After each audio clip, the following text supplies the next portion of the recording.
Chris Graham here for Trailblazer RV. We're under the awning of this 2020 Sportsmen 231 BHKLE, and we're going to take you through a new RV orientation. But we're actually going to start in the rain at the front of the trailer with some of the most important features of the RV, the propane and battery systems. So for the propane system,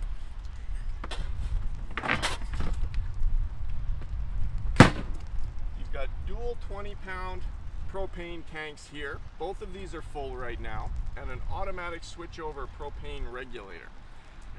If we open the first bottle, this red sight glass on the regulator will turn clear, showing that there's propane in the lines. We recommend opening both bottles. Then the regulator will deplete the supply bottle first, then automatically start to pull from the reserve bottle. When that happens, the sight glass will turn from clear back to red, and you can switch the regulator over to the other bottle and go and refill the first bottle without shutting down your propane system. Your battery is right behind the propane bottles.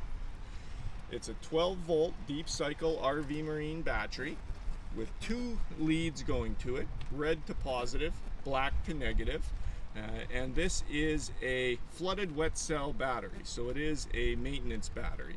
We recommend a couple of times a year removing these two caps and just checking the level of fluid in the cells. If the fluid's a little bit low, and especially if you can see metal plates sticking through the liquid, you'll want to top that up with some distilled water and put a good charge on the battery.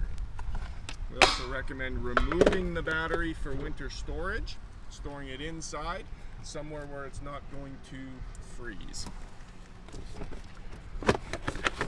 This model also has a battery disconnect switch, green connected and red disconnected.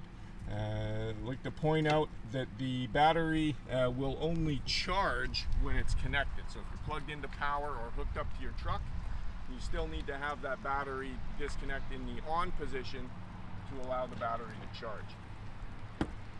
Here at the front storage compartment is where you'll find your 30-amp power cord. Many sites that you stay at will have 30-amp power, but some won't, so we also supply the 15-amp park adapter. It's just over on the other side. We'll find it when we get there. Right here is your freshwater system, so you can fill your freshwater tank from here. This fills directly into the tank, or hook up a hose to pressurized city water to pressurize your water lines from the source. For both of those, we recommend using one of those white drinking water specific garden hoses so you don't get the plastic garden hose taste in your water, and also a water pressure regulator when you hook up to the city water, just to ensure that you don't over pressurize the water lines. Right here inside the storage compartment is a removable panel to access your water pump. That's where you'll find the water pump, and that's where you'll find the siphon kit with a valve that you can turn to pump antifreeze directly from a jug using the siphon line that's already installed on the trailer. If you draw a line straight down from the fill, you'll find the drain. That blue line right next to the jack is the drain for the freshwater tank, so open that valve to drain all the water from the tank.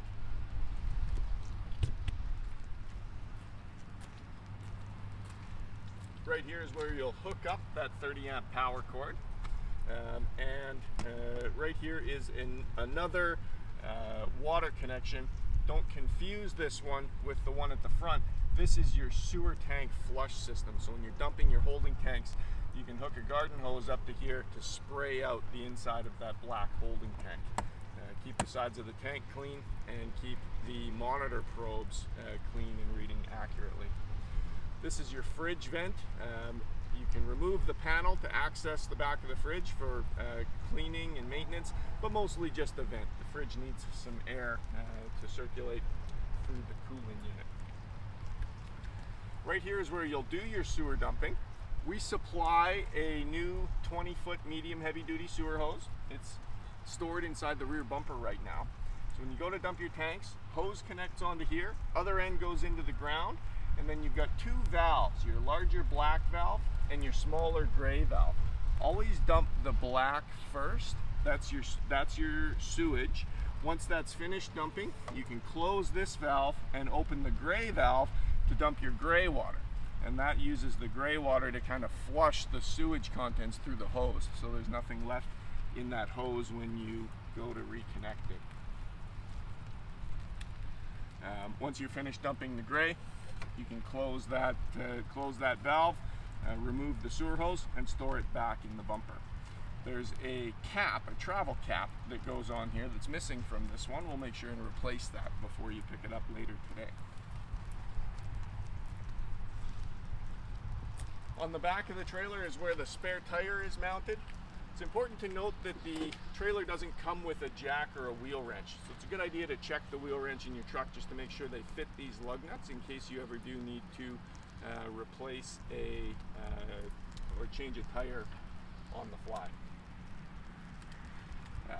Right here at your hot water tank, you've got a little black rocker switch down here in the bottom corner. That's to run the tank on electricity. So if you're at a site with power hookups and you want to heat your water electrically, this will have to be in the on position.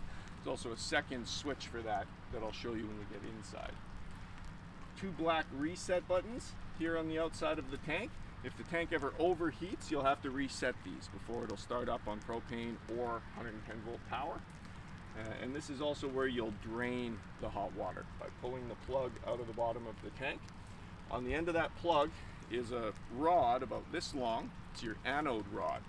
The function of the anode rod is to corrode over time to help preserve the inside lining of the tank. So that does get quite pitted and corroded over time, and it'll need to be replaced every 3 or 4 years. Before you pull that plug and the anode rod out, make sure to bleed the pressure off of the tank using this pressure relief valve.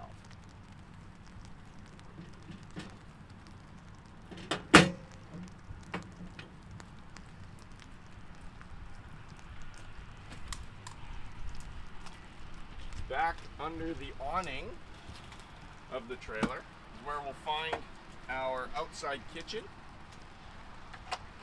The outside kitchen has the Capital grill. So this isn't a stovetop, but rather an actual grill that you can cook right on. It does use propane, and you have to hook up the propane line with this quick connect hose. So you'll find right underneath here a propane quick connect. Hook one end of the hose up to that. You have to turn the valve on for propane to flow, and the other end hooks up right underneath the trailer near the rear stabilizer jack.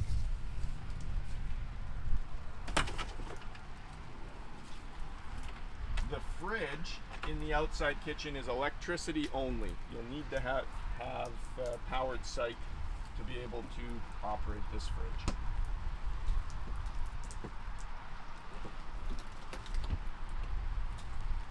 Here at your running gear, your tires are inflated to 65 psi. It's marked on the sidewall of the tire, 65 psi cold, and we do recommend running them right at 65 psi. We've torqued your lug nuts to 100 foot-pounds. We recommend periodically retorquing your lug nuts with a towable RV, and also repacking your wheel bearings. The recommendation for wheel bearings is to repack them every year. With this one, you have Easy Lube axles. So if you pop the center cap off of the wheel here, you'll expose a grease zerk. Then you can use a grease gun to grease your inner and outer wheel bearings. As long as you give it just a little bit of fresh grease every year, you probably don't need to repack these wheel bearings every year. You can probably get by with every 3 to 5 years depending on how much you travel. But those Easy Lube axles don't eliminate the need to ever repack your wheel bearings. Your awning is a height adjustable power awning. We've got one side set up a little bit lower than the other right now because, as you can see, it's raining, and that allows the rain to run off the awning away from the door. To adjust the height of the awning, just pull up or pull down and push up on this lower arm, and that will that'll allow you to tip one corner down. We recommend before you bring the awning in that you put both arms back up to the full height. That'll ensure that the awning fabric rolls up straight on the roller tube. Come on inside the trailer, and I'll show you a few more things.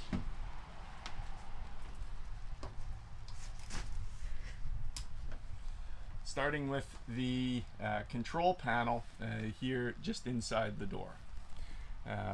The control panel is where you'll control your awning, slide outs, and some lighting. So your accent lighting above the slide and the main bank of interior lights. First thing we should do is put the slide out. So if I just press and hold the out button, the slide extends. This slide moves out 3 feet, and when it's reached its full extension, you'll hear a ratcheting sound. That's how you know that it's all the way out.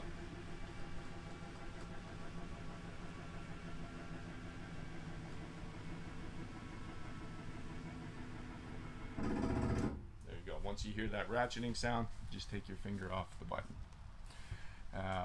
You've also got your monitor panel here, so you can monitor the level of your fresh water tank, which is completely empty, battery, which is good, black tank, which is empty, and gray tank, which is empty. KZ uses the same monitor panel for every model, so it lists a black 2 and a gray 2. This particular trailer doesn't have a second black or gray holding tank, so only black 1 and gray 1 are active. You've also got here the controls for the water pump, so you can activate your water pump there, and the hot water tank on both electricity and propane gas. If you're going to run the hot water tank on electricity, this switch needs to be on, but remember the black rocker switch on the outside of the tank will also need to be on. And for propane gas, if we turn that switch on, you see the fault light come on, and if we give that just a few seconds, we should hear the DSI spark and the tank start up.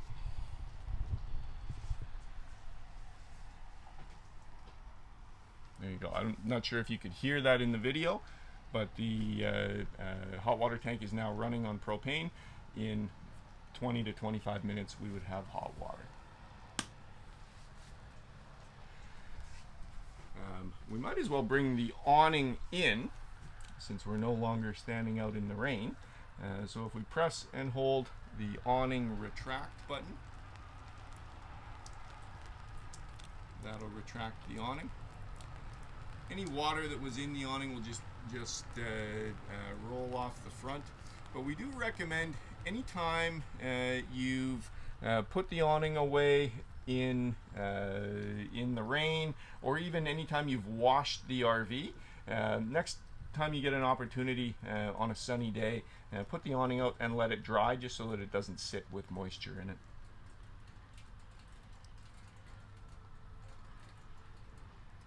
And that awning is all the way in now. The other switch that's on here is for your awning light. You've got an awning light LED light strip running the full length of your awning.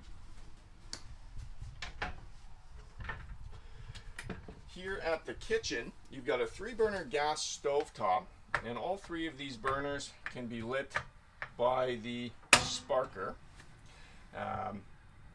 Always recommend that the first thing you do when you replace a propane bottle or refill a propane bottle, once you've reconnected that propane system, come to the stovetop and just light all 3 of these burners. Once you've lit all 3 burners, you know you've bled any air that was in those propane lines off the system, and you'll have no problem starting up your automatic propane appliances, your fridge, furnace, and hot water tank. There's a pilot light in the oven. It's the only pilot light that you really have to worry about. And to light the pilot, turn the oven knob over to the little flame emblem, push in and hold on that pilot knob, and then you can light the pilot using the same sparker. The pilot's going to light right underneath here at the pilot assembly. And once you see a flame, just continue to hold in on this knob for 10 or 15 seconds for the thermocouple to heat up. Once you release the knob and the flame stays on, you can turn the oven up to temperature, and that will light the burner. Once you're finished using the oven, you can turn the knob back to pilot and just leave that pilot burning, or you can turn it all the way off and simply relight it next time you need to use the oven. The little button next to that activates your blue backlit stove knobs.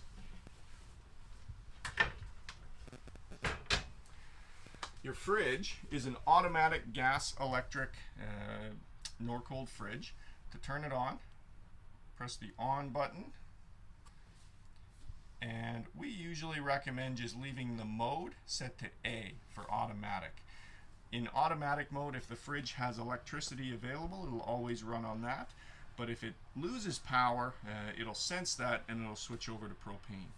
You can override the automatic mode to only run on electricity or only run on propane, and you might find that the fridge cools a little faster on propane than it does on electricity.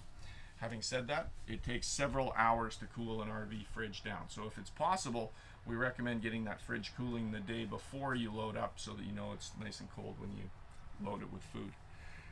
This model of fridge also has some temperature adjustment, 1 being the warmest and 5 being the coldest. I usually start it at 3 or 4, but you might find you need to adjust that depending on the ambient conditions. Beneath the fridge is your power converter. This is the power center for the RV.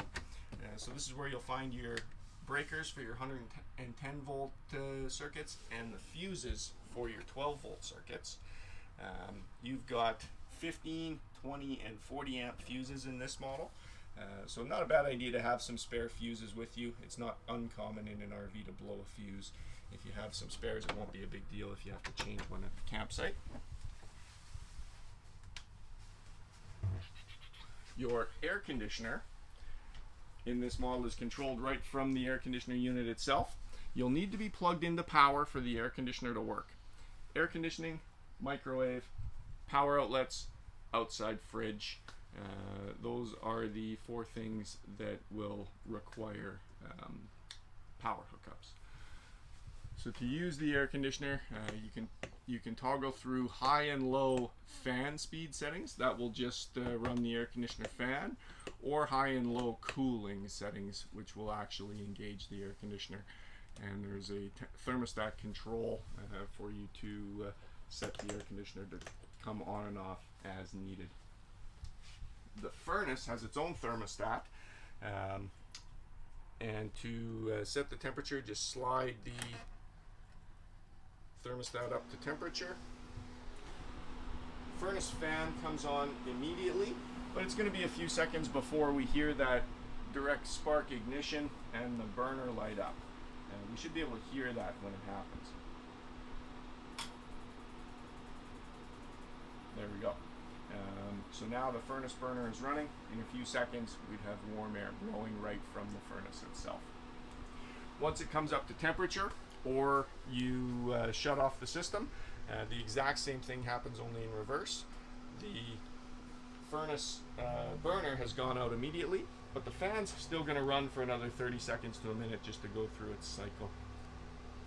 With this style of thermostat, make sure when you turn it off, you turn it all the way down and then hear the audible click to make sure that you've actually got it turned off instead of just down to a very low temperature.